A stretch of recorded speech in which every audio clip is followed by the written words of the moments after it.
하나님 말씀 봅니다. 마가복음 14장 3절로 9절입니다. 마가복음 14장 3절로 9절 제가 읽어드립니다. 예수께서 베다니 나병 환자 시몬의 집에서 식사하실 때에 한 여자가 매우 값진 향유 곧 순전한 나드 한 옥합을 가지고 와서 그 옥합을 깨뜨려 예수의 머리에 부으니 어떤 사람들이 화를 내어 서로 말하되 어찌하여 이 향유를 허비하는가. 이 향유를 300데나리온 이상에 팔아 가난한 자들에게 줄 수 있었겠도다 하며 그 여자를 책망하는지라. 예수께서 이르시되 가만두라. 너희가 어찌하여 그를 괴롭게 하느냐. 그가 내게 좋은 일을 하였느니라. 가난한 자들은 항상 너희와 함께 있으니 아무 때라도 원하는 대로 도울 수 있거니와 나는 너희와 항상 함께 있지 아니하리라. 그는 힘을 다하여 내 몸에 향유를 부어 내 장례를 미리 준비하였느니라. 내가 진실로 너에게 이르노니 온 천하에 어디서든지 복음이 전파되는 곳에는 이 여자가 행한 일도 말하여 그를 기억하리라 하시니라. 아멘. 오늘 본문에는 우리가 너무 많이 들었고 또 익히 알고 있고 또 닮아가고 싶은 사랑의 헌신이 있는 귀한 본문입니다. 예수님께 향유를 부은 이 사건은 마태, 마가, 누가 외엔 네 복음에 다 나오는데요. 성경학자에 따라 향유를 부은 여인이 그럼 네 사람이냐? 세 가지 견해가 있습니다. 세 명의 여인들이 그랬다. 두 명의 여인이 향유를 부었다.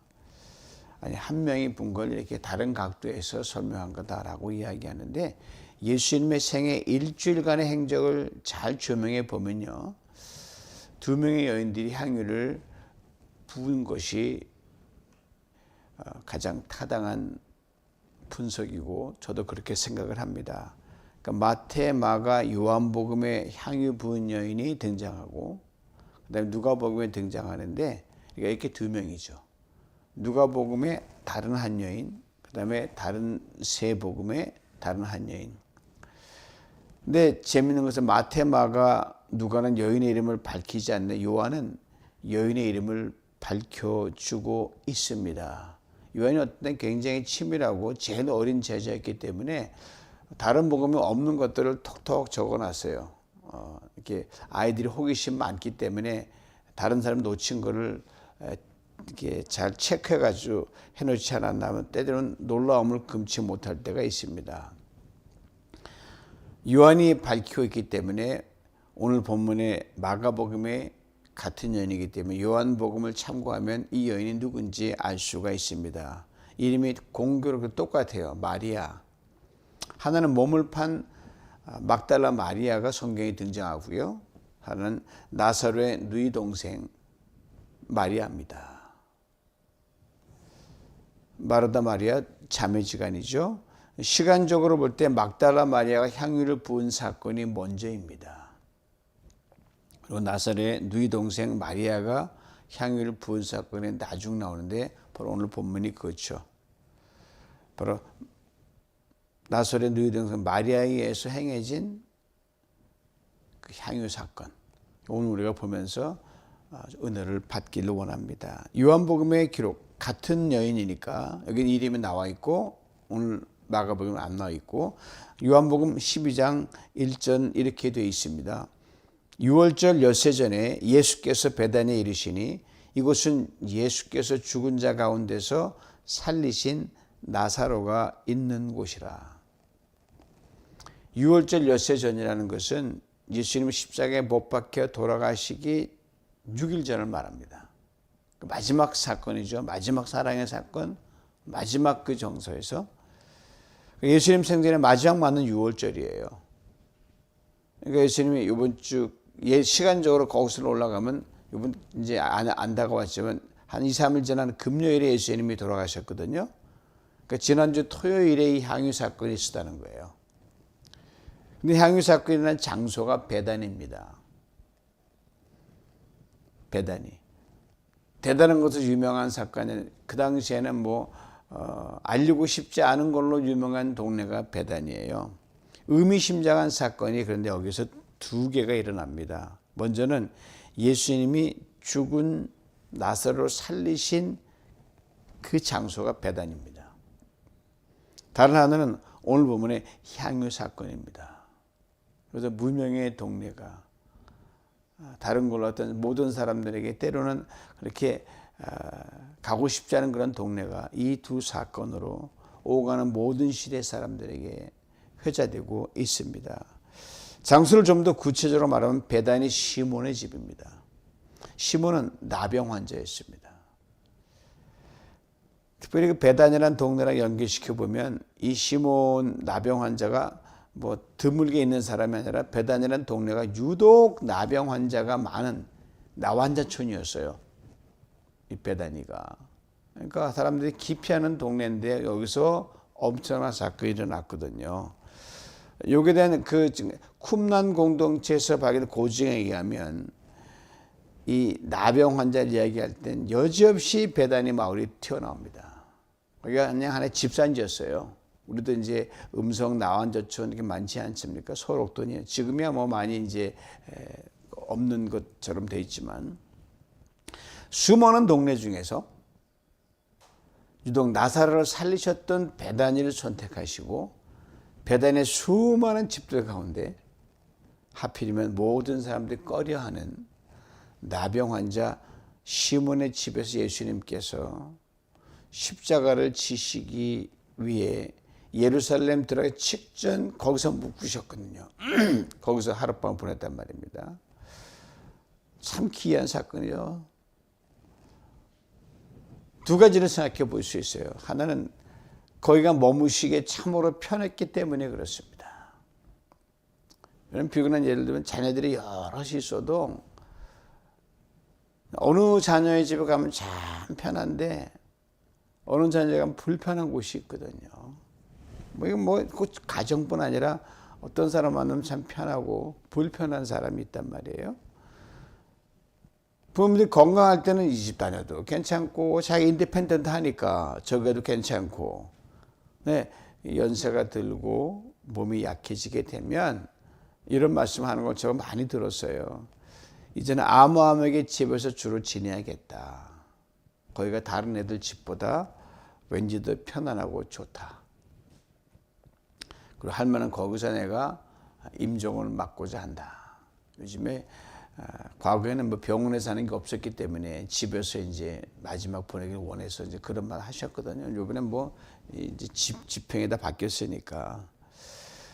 그러니까 자신의 죽음을 얼마 앞두고 계신 주님의 마음도 인자니까 사람의 아들 오셨으니까 똑같으리라고 짐작할 수 있습니다.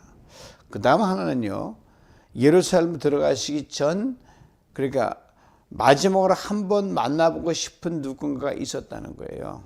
그게 바로 나병 환자 시몬입니다. 참 기이한 예수님의 생각이죠. 주님 평소 기회시 때마다 베다니 마을을 잘 들리셨어요. 제일 편한 곳이니까. 근데 거기서 나사로가 가족처럼 살갑게 대해줬던 이 나병 환자 이 시몬도 동네 와서 자주 눈에 띄었을 것 같아요.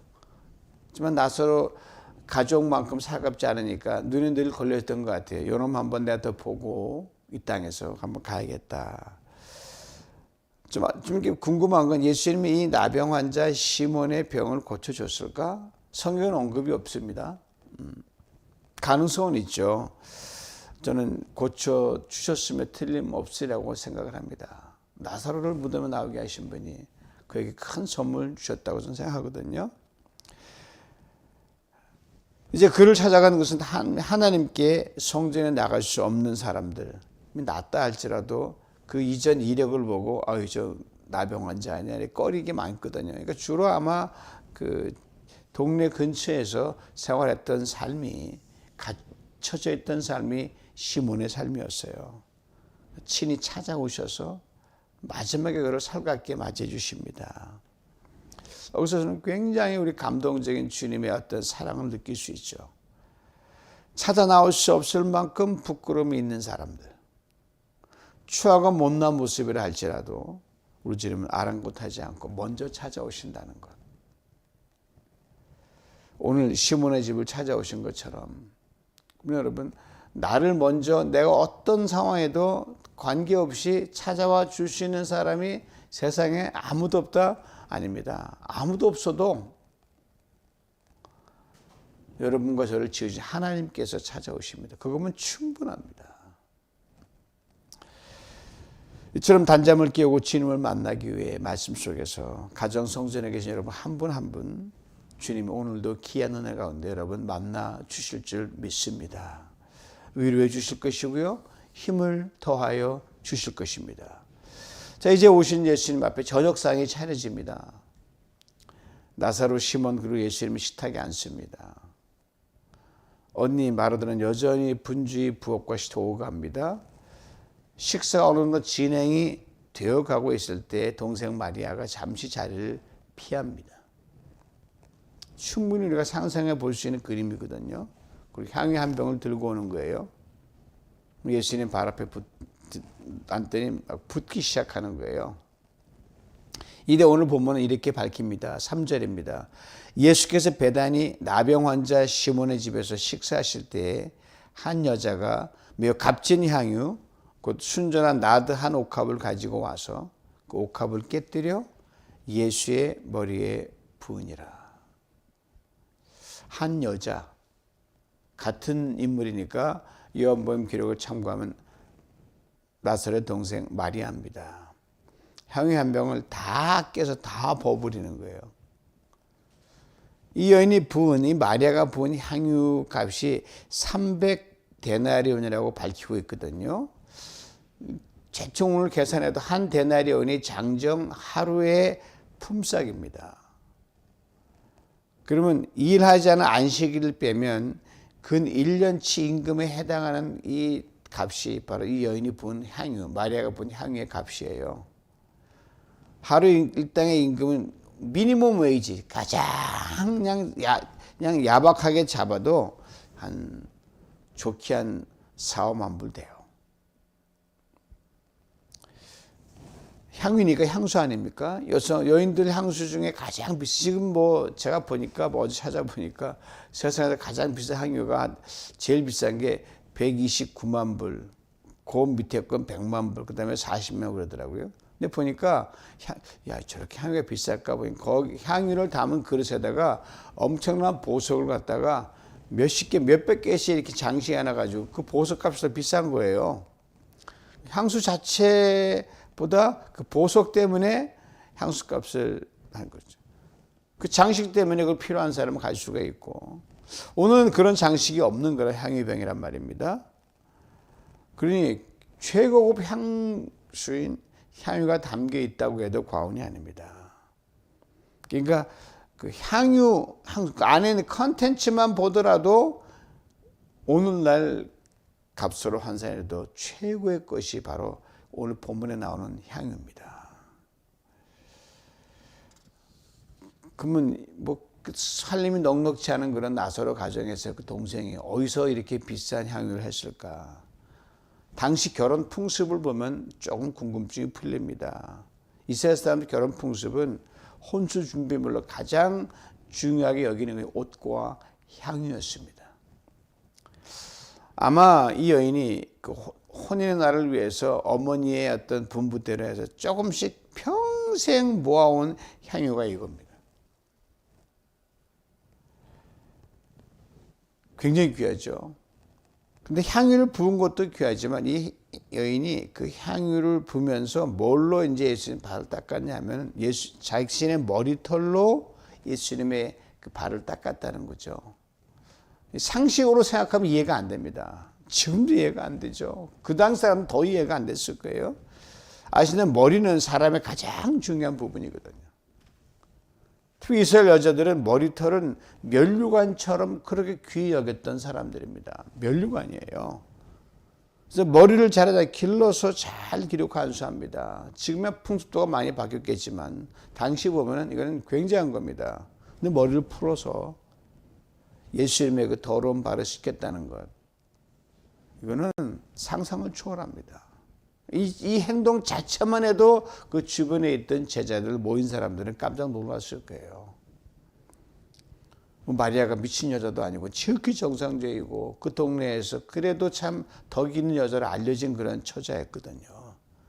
이 막은 뭐냐면요, 최고의 겸손과 최고의 존경과 최고의 사랑의 고백을 담지 않고는 나올 수 없는 행동입니다. 방 안에 향기가 진동합니다. 집안 전체로 꽉 찹니다. 이때 이 광경을 보고 있던 사람들이 반응을 들어보십시오. 어떤 사람들이 화를 내어 서로 말하되 어찌하여 이 향유를 허비하는가? 이 향유를 300데나리온 이상에 팔아 가난한 자들에게 줄 수 있었겠노라 하며 그 여자를 책망하는지라. 이걸 다른 데다 붓는 것도 아니고 요 향유 부은 여인과 향유만 보는 거예요. 누구에게 보는 거는 보이지 않는 거예요. 오로지 그 컨텐츠, 물건만 보는 거예요. 사람이 안 보이는 거예요. 그 사람도 보통 사람입니까? 여기 우리가 놓치는 굉장히 중요한 포인트죠. 화를 냈다고 했어요. 적당히 화를 냈다. 적당히 화를 낸 게 아니라 그냥 불불 끓는 분개하면서 화를 냈는데 한둘이 아니에요. 어떤 사람들이라고 했거든요. 여럿이서 화를 냈네. 아마 제가 볼 때 문맥을 보면 제자들이 화를 낸 거죠. 아마 뭐 한둘이었겠어요. 다 그랬겠죠. 여러분과 제가 거기 있었다 그러면 아이고 그러지 않겠어요? 예수님이 앞에 있든 없든 하나님 앞에서 우리가 우리의 보습 잃어버릴 때 얼마나 많아요. 제도 그랬었거든요. 이 근로자 1년치의 그 임금에 해당하는 것을 만약에 그다음에 가난한 사람은 1년 먹일 수 있거든요. 300명에게 하루치 양식을 무료로 공급할 수 있는 그런 액수고요. 계산은 정확합니다. 여러분 것은 우리 계산은 정확해요. 계산대로 돌아가는 게 인생 아니지 않습니까? 그 계산은 뭐 나쁘지 않아요. 근데 이들이 필요 이상으로 분을 냈다는 것은 정말 가난한 사람을 생각했는가? 이걸 의문이 들게 만듭니다. 이렇게 말하는 사람들의 속마음도 과연 이 여인처럼 주님을 생각하는 마음이었을까? 요한복음은 구체적으로 거기서 딱 요한복음 한 사람은 그때 있을 한 사람은 지목하는데 들어보세요. 이렇게 말하면 가난한 자들을 생각함이 아니요 그는 도둑이라 돈꾀를 받고 거기에 넣는 것을 훔쳐갑니다. 그 중에서 한 사람 꼭 집어서 가룟 유다를 집어서 이 친구가 가장 이렇게 했다 이렇게 거는 거예요. 그리고 요한만 유다를 도둑으로 지목을 했습니다. 유다가 돈을 훔친 걸 받는지 없는지는 모르지만 짐작했는지 이보다 더 중요한 건 이겁니다. 가난한 자를 구제하는 제자들의 주장이나 가룟 유다의 개인의 주장은 결코 진심이 아니라는 사실입니다. 진심은 화를 내지 않습니다. 어떤 경우에도. 자신들의 행위도 아니잖아요. 우리가 때로는 살다 보면은 남의 한 거 가지고 그렇게 말들이 많잖아요. 자기 거 가지고 자기 것도 아닌데 똑같은 거죠. 이런 일은 뭐 비일비재하죠. 게다가 여인이 향유를 부은 대상이 예수님 아닙니까? 자신들의 스승이에요. 이 대목에서 늘 궁금한 게 하나가 있어요. 만약에 이 여인이 그 향유 나도 큰 걸 다 붓지 않고 조금만 해서 그것도 뭐 귀한 거죠. 이렇게 적셨다면 어떻게 됐을까? 그래도 이들은 아까웠다고 생각했을 거예요. 자, 이런 제자들 여인의 향유를 많이 건네면서 그래요? 그럼 가난한 사람 나눠 주세요 했더라면 어떻게 됐을까요? 여러분 상상에 맡깁니다. 사랑하는 성도 여러분, 사람을 사랑하지 못하는 사람을 정말 사랑해 본 적이 없는 사람은요, 아낌없이 쏟아붓는다는 것이 뭔지 모릅니다. 사랑은 낭비로서만 이루어진다는 것을 전혀 몰라요. 지내보면 알고 있거든요. 사랑은 전략의 대상이 아닌 것을 깨닫지 못합니다. 콸콸 쏟아붓지 않군요. 자식 사랑이든 우리 서로 지체 사랑이든 할 수가 없습니다. 바보 같아야 할 수 있는 거예요. 욕을 먹어야 할 수 있는 거예요. 탐욕과 욕망, 그리고 거짓과 위선이 가득 찬 제자들이 여인을 향해 얼굴을 붉히며 격하게 내뱉는 말들, 자기들이 눈을 맞춰가면서 손 눈짓하고 수군거리는 그 소리들, 주님은 다 들으셨습니다. 그리고 이렇게 확실하게 상황 정리하십니다.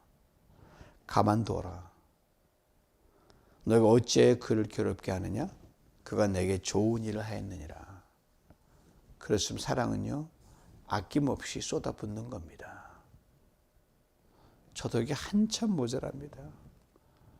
해마다 읽으면서 지나치면 쏟아붓는 사랑에 우리는 결코 갈 수가 없어요.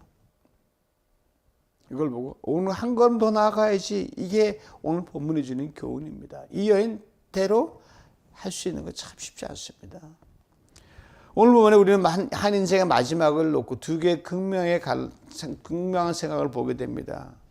한 인생의 마지막에는 십자가에 죽으실 예수님이고요. 그들에게는 귀한 분이었어요. 이 마리아 여인에게는 오빠를 살려준 생명의 은인입니다. 그러니까 예수님을 믿는 모두에게 소중한 존재들입니다. 근데 예수님의 생각은 하늘과 땅 차이입니다. 제자들 생각은 돌아가시면 다시 못 보실 분일지도 모르는데 별 생각 다 했을 거 아니에요. 그 당시 애들 보면 충분히 가능합니다.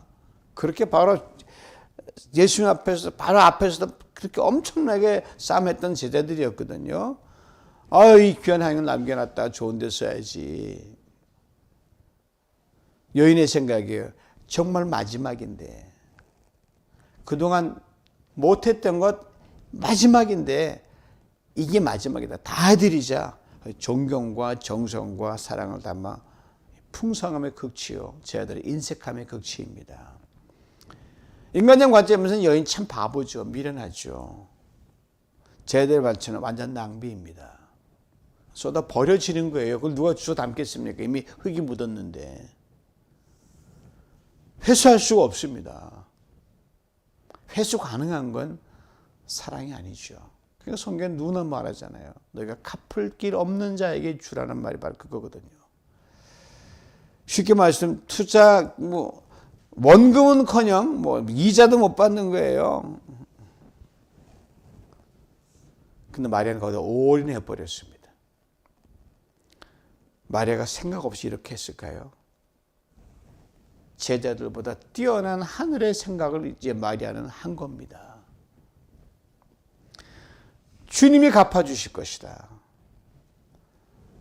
하나님이 보상해 주신다는 그 확실한 믿음이 마리아에게 있었습니다.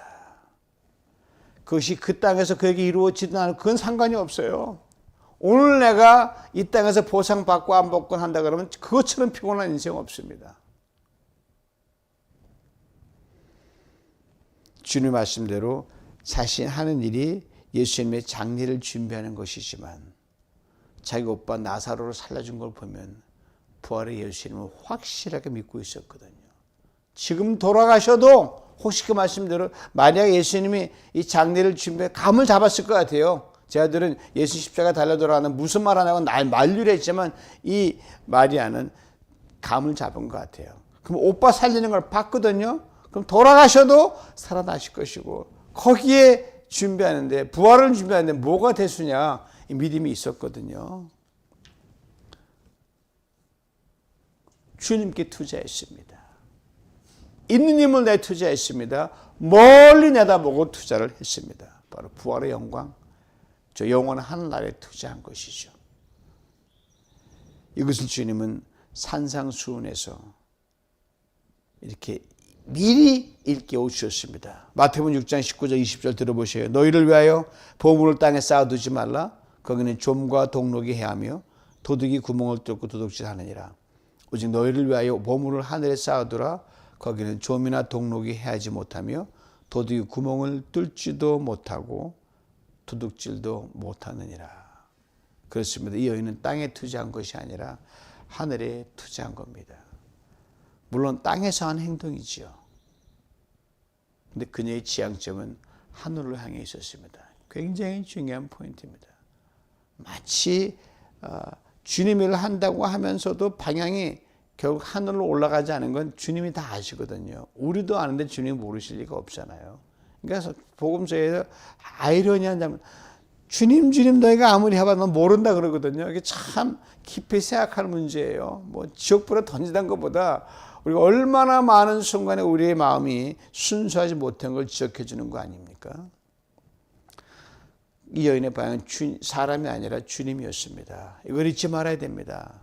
마리아가 부은 향유는 사랑은 아낌없이 부을 때 이루어진다는 것을 보여주는 분명한 증거였고 참으로 거룩한 낭비였습니다. 이 여인의 그 희생으로 아낌없이 붓는 사랑으로 상상할 수 없는 일이 지금 벌어지고 있잖아요. 2000년 내내. 마가복음 오늘 본문 9절 이렇게 이 여인을 가리켜 하신 말씀이 생각납니다. 내가 진실로 너에게 이르노니 온 천하에 어디서든 복음이 전파되는 곳에는 이 여자가 행한 일도 말하여 그를 기억하리라. 지금 기억하고 있잖아요. 그것만 듣지 않습니까? 오늘 7절로 다시 돌아가 봅니다. 가난한 자는 너희와 함께 있으니 아무 때라도 원하는 대로 도울 수 있거니와 나는 너희와 항상 함께 있지 아니하니라. 먼저 가난한 자는 항상 너희와 함께 있거니와 했습니다. 마땅히 도와야 되죠. 어려운 사람 구제해야 되죠. 이 세상 끝나가 그들은 존재할 터인데 그렇지만 사람보다 하나님은 먼저입니다. 하나님 먼저 한 사람은요 사람에게 똑바로 할 수 있습니다. 그래서 켈빈이 유명한 말을 해요. 하나님을 똑바로 모르면 나도 모르고 인간도 제대로 모른다 그랬어요. 아주 역설적인 말이에요. 주님과의 관계 밖에서 사람을 사랑하는 것 온전할 수가 없습니다. 내 자랑으로 끝납니다. 자기 이기적 성취에 머물고 맙니다. 그러나 십자가에 나를 위해 당신의 생명을 완전히 낭비하신 예수 이 주님과의 관계를 먼저 맺을 때 우리는 남을 위해서도 그렇게 모자라지만 사랑의 성숙으로 이루어갈 수 있다는 거죠. 가난한 사람 위해서도 붓고도 생색 안 내고 거룩하게 사랑을 부어낼 수 있습니다. 다음은 나는 항상 있지 아니하라고 했습니다. 뭡니까? 사람은 평생 같이 가지 못합니다. 사랑하는 사람과 언제나 함께 갈 수 있다? 착각이죠. 반드시 헤어지게 되어 있습니다. 그러니까 언젠가는 빛에 떠날 수밖에 없고 떠나야 한다는 말이에요. 이 말씀은 종말론적입니다. 오늘 보면 예수님께 이 땅에서 마지막 받으셨던 친절과 사랑과 대접과 섬김과 존중이 처음이면서 마지막에 이렇게 대접받는 예수님 평생이 없거든요. 고로 오늘 나의 기도가 누군가를 위한 마지막 기도일 수가 있다는 것, 이걸 잊지 말아야 됩니다. 오늘 나의 헌신이 누군가를 위한 마지막 헌신일 수가 있다는 것. 오늘 내가 흘리는 눈물이 누군가를 위한 마지막 눈물일 수가 있습니다. 오늘 나의 드림이 누군가를 위한 마지막 드림일 수가 있습니다. 여러분 이 껄껄 안 하는 게 제일 중요하죠. 마지막일 때 그 길 놓치지 않는 거죠. 그렇다면 오늘 지금 주어진 기회는 절대로 놓쳐서는 안 된다는 것을 우리에게 일깨워 줍니다. 거기에서는 우리의 집중도와 정성과 사랑이 어때야 되는지를 우리에게 분명하게 보여줍니다. 여러분 손을 다 펴잖아요. 편데 이 손이 펴면요, 편선은 마비되지 않습니다. 이쪽으로 든 손이 마비되는 거죠. 편선 마비 안 돼요. 이 마비된 손은 하나같이 뭔가를 잡기 위해서 옴크러들 거거든요. 이 손은 약으로 펴지지 못합니다. 수술로도 펴지지 않는다 그래요. 놀라운 것은요, 인간의 호흡이 멈추는 순간 그 손이 저절로 펴진다고 합니다. 성경의 잠언 23장 20절 이렇게 말씀합니다. 내 손이 선을 베풀림이 있거든 마땅히 받을 자에게 베풀기를 아끼지 말라. 여러분과 제 힘이 있을 때 이미 예수님은 다 부활하셔서 우리에게 엄청난 구원을 주셨고 다 주셨잖아요. 그리고 우리에게 이런저런 힘과 지혜를 따라 각자의 상대 분량에 따라 다 주셨어요. 누구나 우리에게 귀한 것 있습니다. 뭔가를 줄 것이 있을 때 손을 힘껏 펴서 아낌없이 붓는 그런 사랑에 올인하는 여러분과 제가 될 수 있기를 원합니다.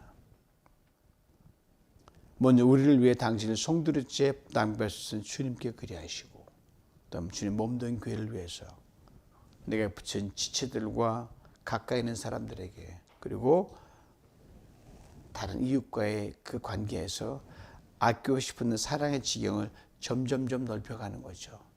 다 잘할 수 없습니다. 해도 부족합니다. 해마다 조금씩 지경을 넓혀가는 거죠. 작년보다 올해가, 올해보다 내년이. 매일 매 순간 해마다 이렇게 살고 힘쓸 때 여러분의 삶에 예수 그리스도의 생명과 소망과 진리 향기가 가득 차게 될 줄 믿습니다. 그리고 여러분의 삶과 제 삶이 결코 낭비로 끝나지 않도록 하늘의 기이한 계산법으로 반드시 갚아주시고 반드시 책임져 주실 줄 믿습니다. 이에 대해 하나님께서 오래전 이미 구약시대의 한 선지자를 통해 이렇게 말씀하셨습니다. 들어보세요. 그런즉 너희는 강하게 하라. 손이 약하지 않게 하라. 너희 행위에는 상급이 있음이라. 살아날 동안 이 은혜를 풍성히 받아 누리며 정말 아껴 붙는 사랑하면 나다. 나도 이렇게 했다. 나름대로 귀한 자랑거리를 가지고 주님 뵐 수 있는 우리 모두가 되기를 주님의 이름으로 축원합니다. 사랑과 은혜가 풍성하신 하나님 아버지, 오늘 우리에게 귀한 말씀을 들어주시니 감사합니다. 값비싼 향유를 아낌없이 쏟아부었던 마리아의 모습을 통해 사랑이 무엇인지, 헌신이 무엇인지, 진정한 믿음이 무엇인지를 보게 하셨습니다. 주님, 우리는 얼마나 계산하며 살아왔는지 돌아봅니다. 주님께 드리는 것도, 사랑을 하는 것도 손익을 따지며 적당히 남겨주고 끝까지 드리지 못했던 모습을 기억합니다. 그러나 주님은 생명까지 아낌없이 주신 그 사랑 앞에 더 이상 계산적 존재보다 종말론적 존재로 살아가게 만들어 주시옵소서. 다 드린다는 그 말씀 속 물질로 생각하지 않고 우리의 마음과 정성을 담게 하여 주옵소서. 오늘 이 새벽 예배 자리가 한 걸음도 아껴 붙는 그 사랑에 한 걸음도 다가가는, 가까이 가는 은혜의 시간 되게 하시고, 그렇게 1년 내내 살면서 다음에 또 다른 사순절에서 더 성숙한 모습으로 주님 뵙게 하여 주시옵소서. 예수님의 이름으로 기도하옵나이다. 아멘.